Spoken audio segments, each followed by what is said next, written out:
Retaining wall failures ultimately are due to the inability of the retaining wall to resist the lateral loads to which they are subjected.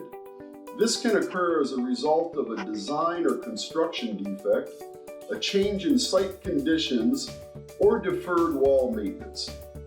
Each of these conditions exhibits characteristics that can help in determining the underlying cause of the retaining wall failure. A common mode of retaining wall failure is excessive rotation or deflection of the retaining wall. This can be observed or measured by checking the plumb, the vertical alignment of the retaining wall face. A wall that is significantly out of plumb indicates that the wall has rotated from its design alignment. Other indications of such rotation include surface subsidence behind the wall, as well as distress to the surface immediately in front of the wall. This condition can be caused by an inadequate wall foundation, structural failure of certain wall elements, or excessive hydrostatic pressure. An inadequate foundation can be difficult to judge in the absence of destructive testing. Generally, in this case, the wall will appear intact and non-distressed, but be excessively leaning. Structural failures may be observed by decay in wood, corrosion in steel, or by displaced, distorted, and damaged components in the retaining wall structure itself. Often this will occur near the base of the wall where the bending moments are greatest. In addition, excessive bowing or distortion of the wall may be present in this circumstance. Similarly, in situations where there is excessive hydrostatic pressure, the wall may appear distressed, distorted, and/or cracked. Often water stains or soil deposits will be visible around any such cracks. In analyzing retaining wall failures, it is always important to note any drainage features such as weep holes, gaps in the wall face, or behind the wall drainage systems.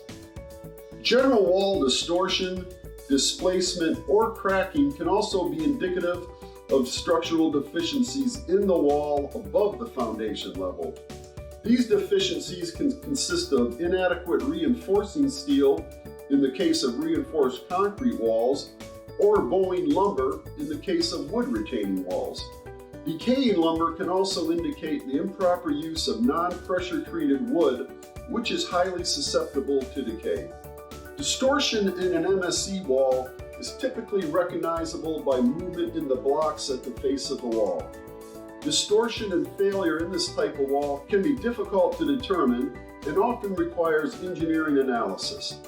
Failure modes for MSE walls can include improper anchorage of the wall face blocks to the synthetic membranes behind the wall, improper placement or sizing of the membranes, or subsurface drainage issues. Retaining wall failure can also be caused by changes in conditions that occur after the retaining wall is built. Quite often, a fence may be attached to or built into the retaining wall. As time goes on, soil can build up or be placed behind this fence, thus increasing the amount of soil retained by the wall. This soil acts as a surcharge on the wall, which was unintended. This surcharge can then cause the wall to fail in the modes discussed above. Other surcharge loads which can occur are the addition of structures, vehicle parking, or material storage behind the wall. The planting of trees may also exert excessive lateral pressures on the wall as the roots propagate. For walls built on a slope, long-term erosion of the soil from in front of the wall can cause wall failure by removing the soil intended to buttress the wall for movement. Once a wall has been determined to have moved and the mechanism causing the wall movement is understood, some mitigative measures can be taken. These measures may include controlling the buildup of hydrostatic forces behind the wall, buttressing or bracing the wall, or tying the wall back with some type of lateral anchor. The face of the wall can also be reinforced with a structural concrete facade, and decayed or inadequately sized lumber can be removed and replaced. Generally, these measures will require an engineering analysis and design. Of course, in many circumstances, the most practical option may be to simply remove and replace the wall with a properly designed and constructed wall. This discussion provided a broad view of retaining wall design, retaining wall types, failures, and repairs. There are many other design considerations, wall types, failure modes, and repair options.